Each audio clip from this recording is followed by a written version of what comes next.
So anyway, my boy and I were talking in the car, and he's actually from Samoa, and he has spent most of his time on the East Coast, as I have. And we were both saying, like, I don't know, it just seems to me that in general, right, there's no rules, but in general, broadly, it seems like the work ethic on the East Coast is stronger than on the West Coast. And that, like, if you show up and just do the bare minimum on the West Coast, as an example, people are like, you're awesome. And then you're like, I'm just on time to work, and I'm just, and so we were just kind of laughing at that because we both had that sort of experience. I mean, I have a specific story about it that I'll share later, but that's kind of where our head was at with that. No, I get it. I think it's two different cultures for sure. I do think that like when you start to dig into which cities, that's when it gets, really interesting, right? Like I'd say, if we're talking Seattle, Portland, San Fran, you know what I mean? Like some of those cities, I could definitely see the argument in terms of, work ethic and polish. But I think anytime competition comes in, right? Like if you look at LA, I mean, depending on what lane you're in, it's competitive as hell, and you got to be on your game, right? So, I mean, think of how many actresses thought just because they were the hot chick in their rural town, they could show up in Hollywood and book work, right? Yeah. But a lot of them found out the hard way, like, nah, pumpkin, you're going to end up stripping or, waitressing at Hooters or working a job that has nothing to do with acting if you aren't really about your craft and building your network and all of those things, right? I think it depends on your field of profession and what the competition level is, right? Like, right. Think about how hard it is to get into certain sessions or certain studios in LA, like the elite ones, right? Like, I think it might not be hard to get a, one-off meeting with insert producer here or insert A&R here, etc. But it's a whole different matter to get invited to the room for a session that matters in LA. I feel like, right? Like, I mean, yeah, you could throw a rock and hit a session, but you can't throw a rock and hit like a big, money on the line, label paid for, real runners. You know what I mean? Like everybody's like legit getting in those rooms. You kind of gotta, you either have to talk a good game or you have to have a good game. Yeah. So I think, LA is kind of like its own thing. I think San Diego probably a little more mellow, a little bit less intense.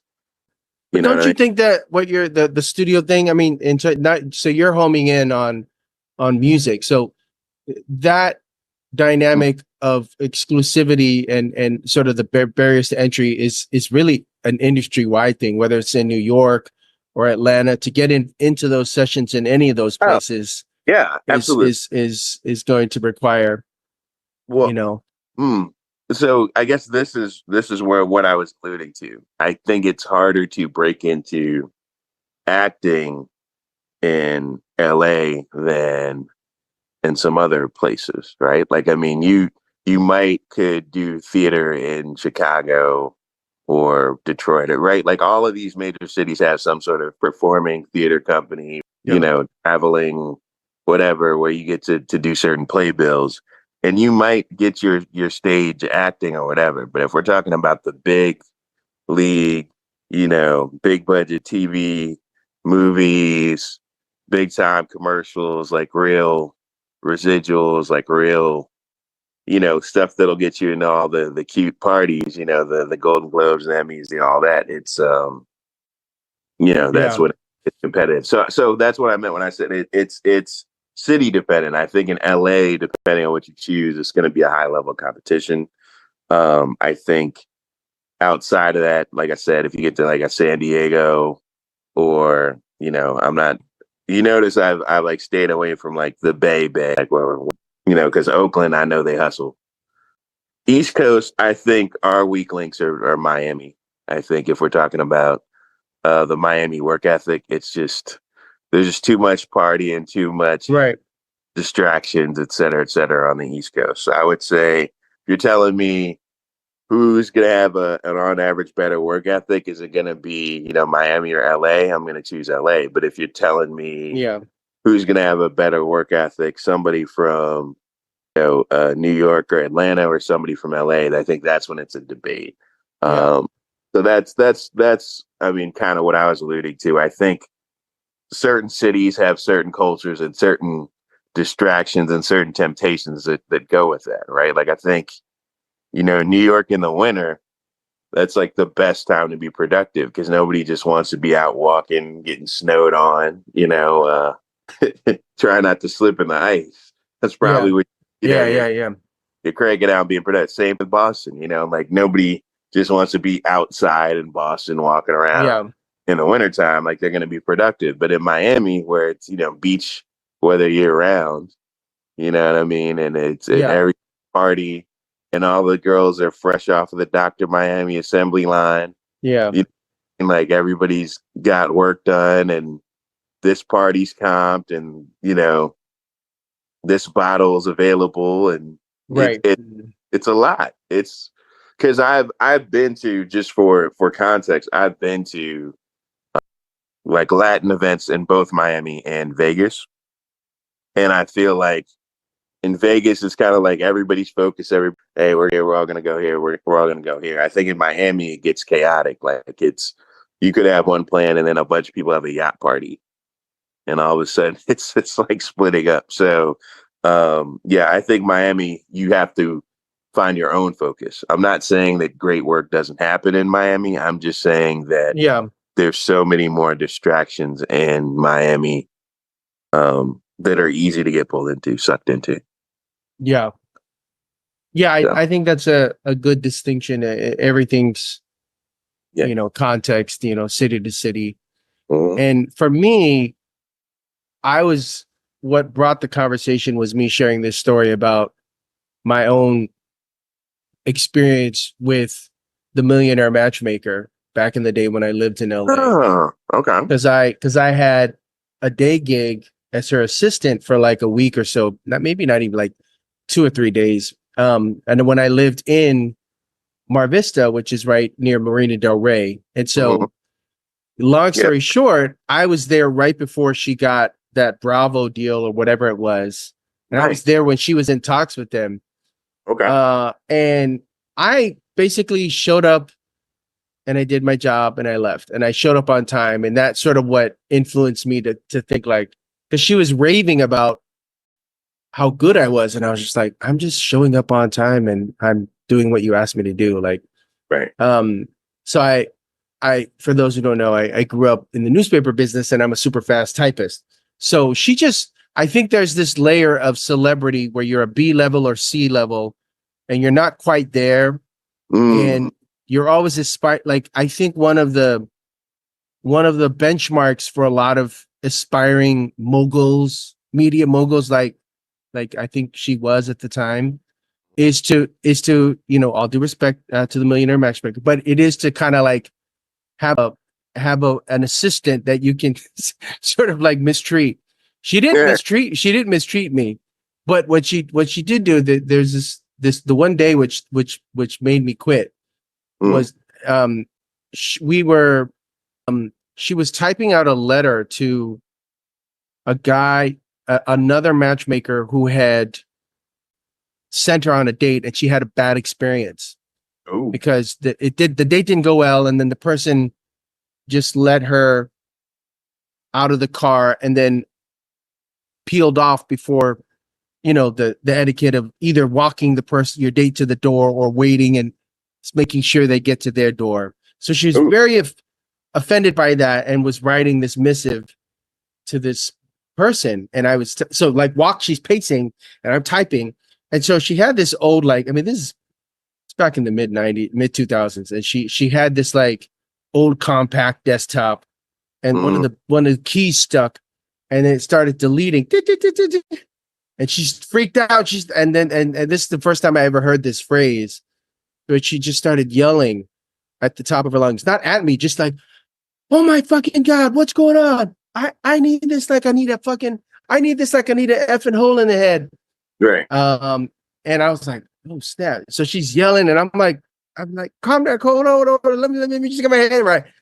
So I looked and I noticed the key was 90 pressed, and then I hit control, Z or undo, right? Right. And then it came back. So after that, I was like, man, he's a little bit of a live wire, man. I think I'm gonna. So I just told her that the following. I just called or emailed and called her, and I was like, yeah, it's not working out.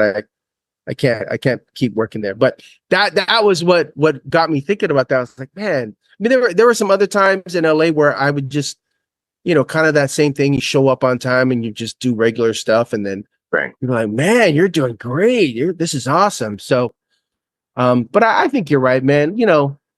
Again, there's never any rules. It's just it just depends on the industry, the city. There's always going to be that one 99th percentile that separates itself, wherever you are. So Yeah, I think, there's certain corporate offices or satellite offices where it's probably not as intense as it might be on the East Coast, to your point, within LA. I think, part of it is, traffic. You know what I mean? Like, being late is more accepted because, traffic is a real thing. You know what I mean? right. Like, I'm not saying it's okay. I'm just saying, traffic is a real thing. And yeah, I learned that the hard way the one week I was out in Palo Alto. I'm thinking, I can leave at this time because it's this many miles. And, I found out very quickly that, No. yeah, Yeah. whatever I was budgeting to wasn't enough. So yeah, that's an interesting topic. Do we want to do any unpacking on the Celtics title and subsequent parade in terms of next steps? And Yeah, I mean, we're both Celtics, man. I mean, we can hop into it. I'll jump off with the Kendrick Perkins discourse. I'm sure you've seen some of that in the last couple of days. And for my part, I mean, it's possible for two opposite things to be true at the same time. Right. I'm a Kendrick Perkins fan from back in the day. I appreciated Big Perk. Yeah. And I'm also okay with Scalabrini and the organization giving him the cold shoulder. For those who aren't aware, Kendrick Perkins has been very critical of the Celtics over the past year and a half, maybe even 2 years, probably going 2 to 3 years. At one point calling Joe Mazzulla a bird brain on air. Yep. Which, as we know, is an ad hominem attack. There's no objective merits being discussed there. That's just a personal attack. And then he called Jason Tatum scared. He also famously called for them to split up Tatum and Jaylen Brown. Right. And that all culminated over the past week with Perk being conspicuously absent with a bunch of different Celtics there, in the front rows of the stadium. People that weren't even Celtics anymore, like Grant Williams, were there, and Kendrick Perk, a championship ring holder from the 08 team, wasn't there. So I understand it. I think Perk has a habit of giving into Stephen A-isms, if I can invent a word. He just likes hot takes, and that's his style of punditry a lot. And it's a consequence. So if you don't talk no shit, won't be no shit. That's the rule. Don't start no shit, won't be no shit. That's the rule. Yeah, I agree with that fully. I think that the struggle becomes, man, in a society where everybody is fighting for clicks, fighting for eyes, fighting for retweets, fighting for posts, fighting to be quoted on TikTok. The hot takes generally have more legs than the reasonable takes. And so if you aren't somebody that's super solidified and super known for, a certain reliable brand of reporting, like for instance, Woj, right? Like we all know Adrian Wojnarowski, or however you say his name. I apologize if I screwed it up. No, I think that's right. It's Wojnarowski. That's right. Yeah, he breaks all these stories, et cetera, like, Woj bomb, whatever. It's like a thing. But is he on that many TV shows? No. Like a lot of people don't even know what he looks like, right? Everybody knows what Steve Smith looks like. Everybody knows what Kendrick Perkins looks like. Everybody knows what Skip Bayless looks like. And some of those guys are, high take machines because it's I think we're all guilty of it. Sometimes you'll say, like, can you believe what so and so said? And we'll send it. And so, we feed into that as well versus, hey, this is a very reasonable, balanced piece. That being said, I think Kendrick Perkins' legacy is complicated. And what I mean by that is obviously he won. Obviously, a lot of Celtics fans feel like if he hadn't had the one injury in that series with the Lakers, the Celtics would have won another one. Yeah. Well, you mean Garnett's injury when Garnett was out? No, there was one where Perkins got hurt too in the middle of the series. I think the Celtics were up at that point, and then Perk, like it was a knee injury or something that knocked him out. Yeah. And it was a wrap because they just couldn't compete as consistently in the post once he went down. Because I think at the time it was Gasol and forget if it was Gasol. Young boy, what's his name? Gasol and was it Gasol and Bynum? Yeah, Andrew Bynum. Yeah. Yeah. So they needed another big man to just kind of slow things down, right? Yeah. What a different era that was, man. What a different era that was. Wow. So do we want to? I think the breakdown has probably been done all over the internet in terms of why the Celtics beat the Mavericks. But what I would like to say here, in terms of, not only legacy, but growth and trends, I do feel like Mazzulla is starting to get his sea legs as his own man as a coach. I think last year he's put in a very unfair is not quite the word, but an unexpected position, right? Meaning he didn't plan on being the head coach because he didn't think Udoka was going to be trying to knock up everybody's wife in the Celtics organization. So obviously, once that went down and Udoka was relieved of command, Mazzulla's kind of scrambling all year. In comes Van Gundy as a consultant to try to solidify the assistant coaching staff around Mazzulla and kind of lift him up and have him, kind of develop who he is and the whole thing. And that obviously worked out. And now Van Gundy has gone on to do other things, right? I think that. Wait, who's hiring him? The Clippers now or the Lakers? Somebody's hiring. I think it's the Clippers. Yeah. We don't have to go into JJ Redick and that hire. To me, JJ Redick is not an upgrade over Darvin Ham, who ironically won the in-season tournament. But it is what it is. I do think Mazzulla is growing as a coach. I think Jaylen Brown is growing as a player. I think the interesting thing will be whether or not the Celtics have established a winning formula that they can milk over the next 2-3 years and maybe get one more title out of this current group. Obviously, there's a draft going on at night. If they were to pick up a Zach Edey, I'm not watching the draft right now, so but it is going on, so we don't know. If they were to pick up a Zach Edey as Porzingis insurance, maybe that would increase the likelihood because Al Horford, as much as he seems ageless, he is pushing 38. Great, do everything team player, but there's only so much you can ask of the guy to be filling in. I don't think he thought he'd be playing as many minutes as he ended up playing this past season. And we'll have to see if that has any effect on his preparedness, his ability to contribute next season. I do think they need Porzingis insurance or post insurance in general. And that's no shade to Cornette or Xavier who hit the three. I just feel like Zach Edey is potentially an upgrade over at least Cornette and Xavier and potentially his Porzingis insurance. All right.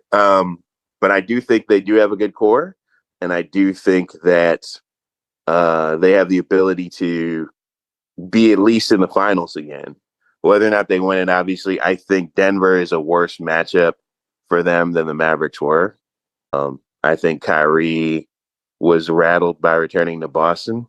I'm just going to say it. I think he even admitted it. And it wasn't just the Kyrie sucks chance. I think he was pressing is the wrong word. I think he was just in his head for not working at Boston. But he did give the Celtics a championship. He just, did it. And I think Luka needs to mature a little bit more. Not only the fouls, not only the flopping, but there were times where it seemed like he wasn't getting his teammates the momentum to keep them engaged at times. And I think that's why he ended up playing hero ball during stretches. So it'll be interesting to see if the Mavs take it as a building block and knock out the Nuggets as a favor to the Celtics so they can lose again or not. It'll depend on what the Nuggets do. So that's my take on it. How do you feel? Yeah, I agree with a lot of that. I think I would even go so far as to say that him and said the statement Missoula's improving is an understatement. Like, I think it undersells how far he done been improved. Like, the gap between the coach that lost last year in the conference finals to Miami and the one that led them on this journey in this postseason is huge, because everything that was a weakness of his, not calling timeouts, not stopping runs, just those little things, right? He fixed. He called appropriate timeouts. And I guess the only other little quibble or difference I might have, I wouldn't necessarily pin it on Kyrie. I think Kid got outcoached, and he never made the adjustments that they needed to make and to put the duo that he had, the generational duo, really. I mean, I think their reputation got tarnished to a degree, but they're still going to go down if they stay together. They're still going to go down as one of the greatest, at least offensive backcourts of all time. Assuming. But I think on the other aspect of it that I think is going to be interesting is I forget who said that. I think it was in boxing. Maybe it was Customato who said, but like, it's probably not Customato. It's somebody in either UFC or boxing. But basically they said there's this like extra 10 or 15% like X factor that you get once you win the championship. Like, once you win a championship, you come back and you always have that in your back pocket. Yeah. And it sort of like elevates you to another level. And I think the Celtics are going to experience that. So I think I'm not as afraid as a potential matchup with Denver as I was this season. I still think it'll be hard, but I think the Celtics style of play, particularly if Porzingis is healthy, I think, we could be looking at, a sort of a 5-year run by these guys, 5-year run. Yeah, maybe 3. But they looked awesome. I think the heavy pressure is on Stevens to draft really well so that the apron doesn't bite them in 2 years. I think that's kind of the one caveat, right? I mean, if you look at the Grizzlies drafted Zach Edey. No Celtics. No, there's no way we're gonna get anything that high, because we don't have any leftover deals. We're done fleecing the Nets, so that's locked on. Well, no, some people we're picking 30. We're picking 30. So, well, some people are saying Zach Edey might be bottom of the first round right after the. Really? Oh, I didn't hear that. Yeah, no, he went top 10. He said the Grizzlies got him at 9. Good for him. I had heard that a lot of people were unconvinced that he would be a top 10 talent. So that's good for him. Good for Edey. Oh, this is interesting. I've got it up right now. The Celtics not only just beat the Mavs in the finals, but they have the 54th pick in the second round from the Mavericks, and the Mavericks pick 58th. There you go. All right, so we talked about the Celtics. I think the legacy is secured. I think the pressure is off. I think it's all about Mazzulla and Stevens instilling a spirit of teamwork and a spirit of Ubuntu. shaking off complacency, right? Because I think there are two things that happen anytime a team wins a title. Number one is there's always going to be somebody who feels like they were the reason that everybody won, and it might not even be who you think. Like, I think when you hear Jaylen Brown, Horford, a lot of these guys interviewed, they say all the right things publicly, right? But we have no way of knowing behind closed doors and I'm not going to single out a player. I have too much respect for the Celtics off of this run, but player X goes to Stevens after and says, "Hey, look, you guys wouldn't have won this title without me. I'm the heart and soul of the team, blah, blah, blah. I'm going to need an extension, a da-da-da, or I want you guys to trade me," that kind of thing. And, it'll be up to the brass to kind of instill that, hey, we got it together. We're going to win another one together. And that should be all the better. That's an issue. You're more than welcome to find a trade. And if we think it's worth it, then we'll trade you. The second thing is there is, with certain people, complacency, right? I think it's one of those things where. Are you just saying this in the abstract, or do you think there are actual people on the roster that are going to do this?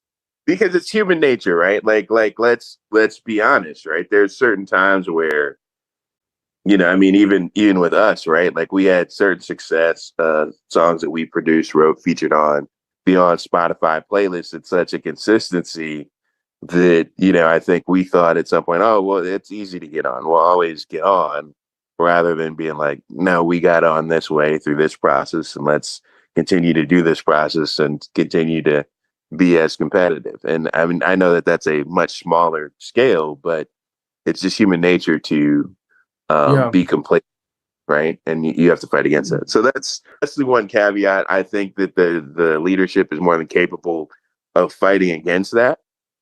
But we'll have to see, because that's what everybody who's won always says. Like, you gotta fight off the, because there's demands on people's time now. Like, no, 100%. Right. So, that's the Celtics. I think Kendrick having this show on Juneteenth, and it kind of being epic celebration for Los Angeles. Shout out to LA. I, talked to some people that went. Talked to some people that had people that were involved in the show. Obviously, I wasn't able to be there because I was in a session. But when I was able to watch some of the footage online and kind of sit down and absorb the set, you could definitely understand the significance of not only Juneteenth being a significant holiday in terms of the last of the slaves finding out they're finally free, and historically what that's meant to the community. I think that it was very important that he chose that date. The gang unity that was achieved there, right? The fact that they were able to have Bloods, Crips, Pyrus all sit together and party together and celebrate as Angelinos and not as rival sets, right? And Kendrick really making it clear that the show, the event, the night was for all hip hop culture, was for Los Angeles in particular. And also, I think it was one of those events where I could appreciate it as a hip hop fan who has been going to Los Angeles to work and collaborate with rappers, DJs, etc. from there since 2005, which is like 19 years of going back and forth.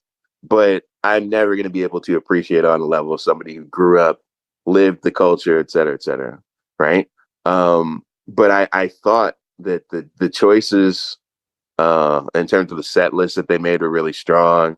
I thought that Not Like Us, the way that was performed 5 times in a row with Dre introducing it, and with Russell Westbrook coming out and DeMar DeRozan dancing with it, and even longtime Drake friend LeBron rapping along in the stands. Kind of crazy. I think it was a great event. I think the Black Hippie Reunion, TDE, having Schoolboy Q and J-Rock be on there, and him doing the ad libs, like you could tell there's also love there. The crew, he's moved on to PG Lang. Yeah. And the way he opened with Euphoria, right? Yeah. And you heard those initial Teddy Pendergrass chords coming up, and then he just kind of rose up. Yeah. Yeah. Stage. Great stagecraft. A lot of beautiful LA specific moments. So for people who are not familiar with Los Angeles and all of its complexities in terms of hip hop culture, gang culture, the way they grew up, what's important to them, what pride they have as a city. It's something that you can kind of watch that concert and absorb tidbits of it, and then Yeah. kind of and really understand why LA needed this. You know, I mean, to Kendrick's point, he said, you know, we've been struggling since Nipsey and Kobe passed, and Yeah. you know, Yeah. Yeah. it was a good healing moment for Yeah. Los Angeles and a great night for hip hop fans overall. But in particular, I think for people who think Los Angeles is just kind of Hollywood and the Kardashians, it was a Yeah. kind of absorb the Inglewood, Compton, 100%. Baldwin Hills Yep. energy. Yep. Yep. Those are my thoughts on high level. What do you think? I mean, you and I, we agree too much, but it was heartwarming, and it had shades of Dr. Dre's Super Bowl performance, right? A few years back. Yes. It was literally an homage to the rest of LA that is often missed to your point about Hollywood, right? And that's something that I, as somebody that lived there for 10 years, and have family that grew up in, a lot of these neighborhoods adjacent, like Long Beach, Carson, Compton. My uncle lived right off of 52nd Street, I think, right off of Compton Boulevard. And I would go visit him and go to church with him and my aunt who lived in Lawndale. I lived in Inglewood. I lived in Carson. So I knew firsthand that the LA that people talk about and like to shit on, let's be frank, right? When people, there's a trope about LA being fake and all this. And my response is always been, you don't even know LA, man. LA's a real city with like history and actual people that grew up there that show love and have love for this place that they call home. And so you just think you see some reality TV and you think you know some shit about LA, but you really don't. Right. So whenever I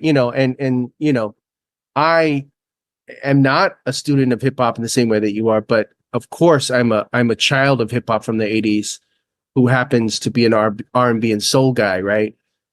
But that's in our collective sort of consciousness as children of the 70s, 80s, and 90s and beyond. Like hip hop really has been the dominant cultural and musical force over the past 50 years in a way that rock was before that. Right. And so for me to see a young cat like Kendrick come out, 10, 15 years ago, whatever it's been, 12 years ago, and to see his evolution as an artist and to have slept and driven and walked the streets that he's come from, and to see him ascend to that level, and then to get into this petty but beautiful rap feud with this guy, and then like everything about that Juneteenth show and everything about his career, he was made for this moment, and the song, like he literally showed why in effect Drake is not like us, why Drake and everything that he does is like you don't speak for the culture because you come from outside of that. You're influenced by it and you're a part of it in your own separate way, but you're not speaking from that place of authenticity that Nipsey was, that you are not like me. You are not. And so I think just the way that that entire show was something that Drake could have never fathomed or imagined or pulled off in his own right, because that's just not who he is. So I'm just excited whenever I see Kendrick at this point. I just think he's pimp like a butterfly. And I think Royce made one of the most insightful comments. Who's say it again? Royce the 5'9". Okay. He essentially said, Kendrick is of the culture, Drake is of the machine. You know what I mean? And that's not, how do I put this? I know that Drake had his underground days when he was collaborating with Little Brother and aspiring to be, in a Fonte lane before the pivot to a more commercial approach, right? I'm not discounting that, Drake didn't pay his dues doing underground shows on the come up. But what I am saying is if you look at early Drake as he's trying to pivot from acting into hip hop, he wasn't approaching it like somebody who legitimately grew up loving American hip hop and being steeped in it in a way that Kendrick was. You know what I mean? And Kendrick came up a lot more organically in terms of having his particular clique, them all being in the underground, performing for 10, 15 people, and then it got bigger and bigger and bigger, and then finally he's on Dre's radar. By that time, because both of them had Little Brother collaborations on the come up. It's always interesting how Little Brother is always a part of these dudes who got bigger, but Little Brother never got bigger. I think, by the time Kendrick met with Dre, he was fully formed and unapologetically a little more artsy and a little more substance oriented than Drake. I think, when Drake got scooped up by Wayne, even though Wayne told him, do you and always be you, be the Canadian dude that's unapologetically Canadian with all the whatever, like, don't try to be gangster, don't try to talk about being a shooter, don't try to be tough, like, that ain't you. Like, if you gotta rap about acting like you in a wheelchair, like, do that, like, that's cool. But I think Drake just was obsessed with all the good things that come with the machine. And I'm not saying that that's a bad thing. I'm just saying that the problem is when you are so caught up in the machine, it gets you fans that are a lot more fickle, that aren't rapping every word of your album cuts, and showing up for you, on a shortly announced tour where it's all love and everybody from the community is showing up and celebrating you in a way and going crazy in a way where they feel like it's their night too. You get what I'm saying? Yeah. That's the difference. I think when you go to a Drake show, and again, this isn't, I respect both artists, but when you go to a Drake show, you expect him to play the hits and go. And that's pretty much it. Like, you'll sing along, there's gonna be some really good looking girls there, but you're not going to have those moments where you're like, yo, did you just see like what he did, or like that energy or whatever? It's not, Yeah. you know what I'm saying? It's kind of like, I'm trying to think of the best way to put it. It's, okay, here's what it's like. It's like being at the Roots Grammy party versus being at the Vanderpump Rules Grammy party. Get what I'm saying? Yeah. That's the best way that I can put it. Like, both are going to be great experiences. Both are going to have celebrities there, but the energy you're going to get from a Roots Grammy party where the Roots are backing all of these amazing artists. Yeah.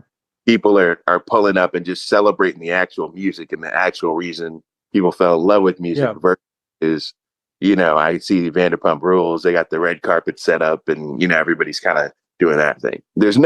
I'm not criticizing either one. I'm just saying that the feel is different. And that's why a Kendrick show, like what happened, is always going to be more of a moment, if you will. Yeah. So, yeah. Yeah. I mean, it's always interesting to try and make sense of culture and music and the lines between where authenticity is and then commodification is. Because it's not like Kendrick is not interested in selling records and hasn't engaged in that. Qualitatively, something different in the vibe and just the overall spirit of his career and the arc of his creative arc has people make choices, and everybody has an underground phase. I mean, even a pop band like, what's Adam, Maroon 5, right? Like Maroon 5, I mean, right. they had a lot of a big leg up, with people that were in the industry. But even their first album, had a little bit more grit and rawness than something that came later. So every artist, you know, even I mean, take somebody even more that's even more revered artistically, like Bob Dylan, right? Even Bob Dylan got, you know, sort of abandoned by some of his audience initially when he did that first Electric album, right? Because Right. and he was, you know, everybody engages in commerce that makes it big at that level, on Oh some yeah. level. Absolutely. And but there's people that maintain, you know, their connection. I mean, let's just say it, to like Black audiences and to Black culture in a way that lifts them above other artists, other adjacent artists in those genres. Like Stevie Wonder, yeah, Stevie Wonder had his like canon in the 70s and then did, you know, pop, you know, started paying the rent for in the 80s with I Just Called to Say I Love You, and nobody would ever like put I Just Called to Say I Love You next to Songs in the Key of Life and want to compare the two, right? Right. But he's still Stevie Wonder, right? He never Right. lost that. He's still one of us in a way. Yeah. So Yeah, no, I agree with you. I think the difference is nobody's saying you can't make commercial records, right? Like I have always said that Kendrick's pattern is one commercial record, one RT record, one commercial record, one RT record, right? He tries to alter, right? I think that's kind of what the goal is, right? With Damn being the last commercial record and Mr. obviously being the RT record. Yeah. With that being said, if you look at a Stevie Wonder or a Kendrick Lamar, they've made these songs like All Right, or you know, or you know, Black Maybe, or Mr. Know It All, right? Where there is some political import or some political intent, and they're addressing real issues within the community because they care about the community. What Drake unapologetically has done since he's hit the mainstream is, you know, purposely stay out of anything that would be seen as controversial when it comes to racial relations. And we're always with the umbrella of, well, hey, I have a white mom. So, but there's plenty of people who, you know, Kaepernick was raised by two white parents. He was adopted by two and did not shy away from political issues. I think you can be as commercial as you want, but you need to have something to point to say, no, I still care about a community, or I stood up for this, or I did this, or I did that. In order to get that kind of love where you can go back home and be embraced and people feel like, you know, you're not just kind of cashing in and then whatever. So I think that's the big critique about Drake, especially because then he doubles down and says, you rapping like you try to free the slaves in one of his diss songs, which is a little tone deaf. And I think another reason that subtly Kendrick picked Juneteenth. It's part of the separation between Drake and why Kendrick was able to make that claim, right? And title a song around the entire premise that you're not like us, like because the fact that he didn't get that in his own head, right? It speaks a lot about his perspective, you know. And then there's all the clips floating around on the internet about that when he was just coming out of Degrassi and he was on a date with some people and, you know, talking shit about the culture or about well, yeah, I think if you are a Canadian raised by a white mom, then you have to look where to really be, you know, well versed in American hip hop culture and what the context of it is. And that's not to say there aren't white moms who are hip hop enthusiasts. Right. Well, I mean, like to your point about Kaepernick, like just because you're raised by a white mom or even two white parents doesn't mean you still can't be Black and still can't be down in the moment when it matters. That's the issue. Yeah, and I'm just saying sometimes you're going to have to get that surround. So, you know, to give you an example, like I grew up in a predominantly white neighborhood, but what I was basically sent to do was every summer my parents would send me to hang out with my grandparents who still live in a predominantly Black neighborhood, so I could play with Black kids, you know, and just be Black all summer, like just fully Black, you know, surrounded by everything that came with that. Because they never wanted me to, you know, that with what it was like to be around it every day, live it, breathe it, talk about it. and also have a place to discuss things in a safe space, right? I think, not to get too too philosophical here, but I think there are times where when Black people want to talk about a particular issue, we always have to factor in this element of how comfortable white people are about discussing, even when it has nothing to do with it, right? That's kind of always been an element, right? Like, I mean, if you, like I yeah, I remember saying, my mom went through this and that during segregation, and white people kind of being angry that I brought it up, and I was like, it happened. Like, Right. Believe me, we both wish it didn't. But I don't know why you're being hostile or dismissive. Like, it's something that did happen. What a weird way to respond. I mean, weird, but not unsurprising. Well, because it's the easy way out. Like, let's be honest, right? Like, the tough part is, I'm sorry that happened. Let's talk about what the thoughts were behind people feeling comfortable to do that to your mom. Let's talk about how we can be better. Let's talk about how we can check that going forward together to make sure that type of thing doesn't get repeated and people don't get comfortable saying those things. That's a option, but the easier option would be like, oh, whatever, he's just complaining or he's playing the race card. It's like, even though it actually happened, we got to. I would be. So I think I would be a nerd and quibble with the word easier. I think it's functionally easier, but I think it's I just had the word in my head. It's more lazy than it is easier, because in the long run, it's actually more of a toll for that fragile white person, that imaginary white person that we all know and we're talking about right now as a proxy. Like, in the long run, it's harder because you live your life stuck in this mentality that keeps you like on edge about race and about everything, as opposed to just the openness of having a dialogue about something, right? The easy thing is to actually, I'm saying it's functionally more, it's easier, but I think it's ultimately just fearful and lazy. But then pragmatically, it actually ends up being harder for that person spiritually and emotionally. But you're reminding me of another thing real quick. Maybe this we could tag it with this, but I saw our good old friend, not Jason Whitlock, talking to Mark Lamont Hill this week. They had a whole conversation, and they have clips of it. Check it out. Check out the Mark Lamont Hill podcast. Love that guy.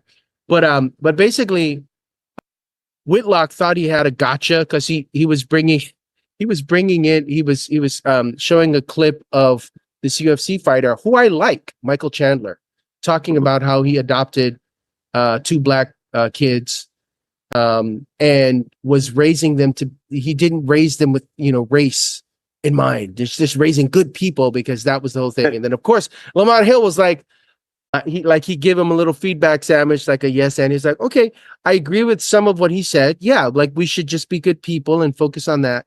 And you can't change the color of your kid's skin. At some point, they're going to have to confront their blackness in the country of America, which is to you and people like you and me, or like Lamont Hill, it's self-obvious. Right. But to like a race hustler like Whitlock, of course, he didn't get it. But I think this is connected to that white fragility, because everybody wants to quote the Dr. King passage about the content of my character and not the color of my skin. But nobody wants to quote the rest of the speech, or the rest of the hundreds and hundreds of and voluminous writings that he had about wage labor. And nobody wants to talk about him protesting on behalf of the hotel workers in Chicago, I think, back where he was. Nobody wants to talk about like his radicalism. That's not the best stuff. The best stuff is letters from a Birmingham jail. Letters from of course. But they never want to quote, the white moderate quote. You hit him with the white moderate quote. No, they don't want that. They don't want that. I had somebody tell me Dr. King would never say that after I friggin' copy pasted the quote and provided a link. Dr. King would never say that. I was like, then you're not as much of a fan of Dr. King as you think you are. And that's fine. Yeah. Right? Like that's like me saying, like, look, I like the Weezer hits. You know what I'm saying? But I can't sing an album cut word for word. So I don't run around saying like, Right. I Weezer would never do this. Weezer would never do like I don't own more than like one Weezer album. So you know what I Right. mean? And so it's okay to not act like you're the authority on Dr. King if all you do is cherry pick the, one quote about the content of the character and not the, I feel like the greatest threat potentially to progress is the white moderate who says, Yeah. no, you're right, but can you do it at a time that's most convenient for me? I'm paraphrasing, but essentially it's like, hey, could you protest at a time that's inconvenient for me? Could you bring it up at a time where it's more convenient for me? Could you fight for this in a way that's more convenient for me? I realize that it's unfair what you're going through, but I'm more comfortable if you wait till it's convenient for me for you to continue your fight. Even though I know you're suffering right now, Right. my comfort matters more, which I think is kind of to bring it back my original point. Like there's always this expectation that even when somebody's suffering, like you see black people suffering, it's like, yeah, but how does it make white people feel? Like, are white people going to be okay with the way that black people are choosing to address this particular Yeah. societal inequality? Because that's what really matters. It's not that somebody got shot in the back unarmed and Yeah. somebody kneeled on a neck for No.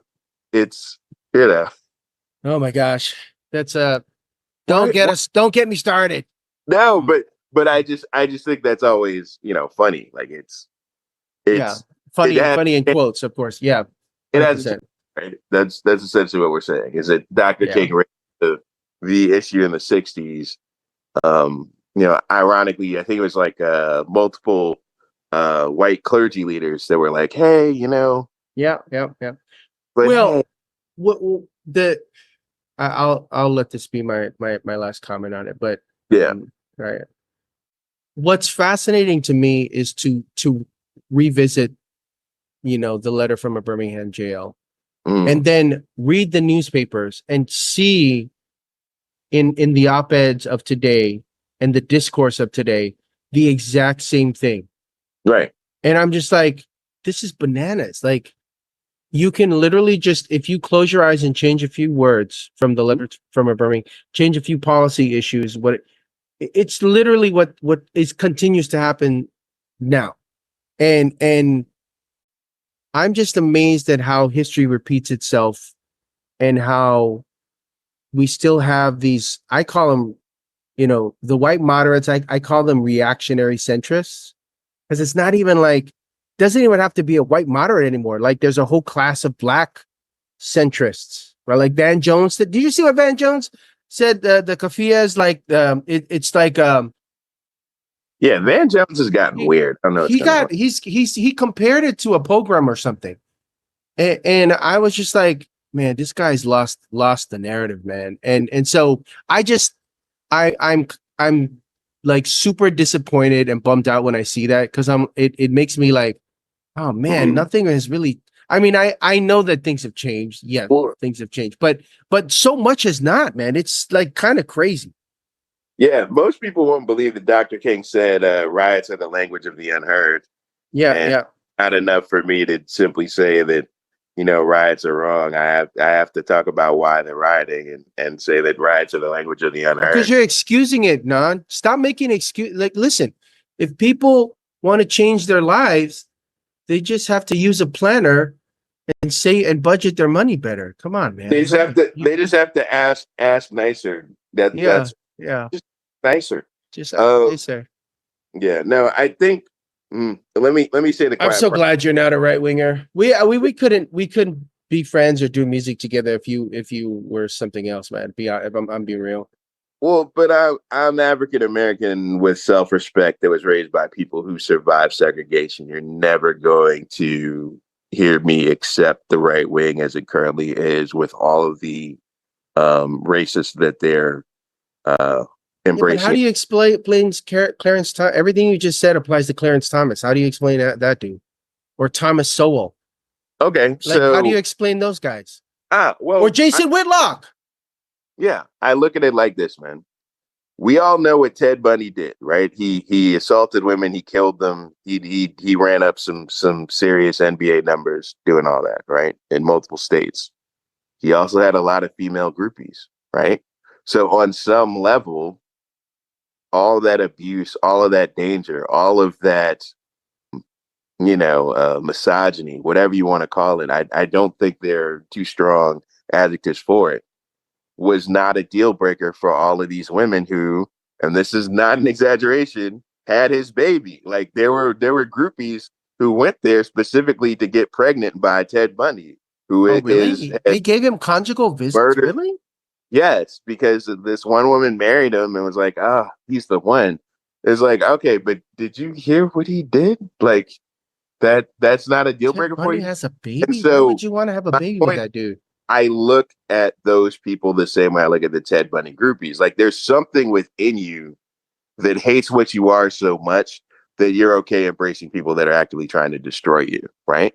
Like none of us as guys are like, you know what, Lorena Bobbitt, man, that is my type, right? We're like, whoa, no. Anybody that's chopping that, no, I'm good. I'm out, right? But if you kind of hate who you think on some level that what you are is worthy of abuse, and you kind of get off on that, and you get off on, they deserve more of that. How can I help you out? Okay. Right? Like if there's a what's it called? Psychopathy around Oh it, yeah. Oh yeah. right? Are you talking about like So, Munchausen syndrome when you like start so when you this shit. start yeah. Well, no, I think it's just one of those things. I think, like on paper, no woman should ever be a Ted Bundy groupie, right? On paper. But if you hate yourself as a woman and you know what I mean, and you think on some level women deserve to be punished and it's kind of a fascination for you and it's your thing, like there's people who that's their kink or that's their obsession.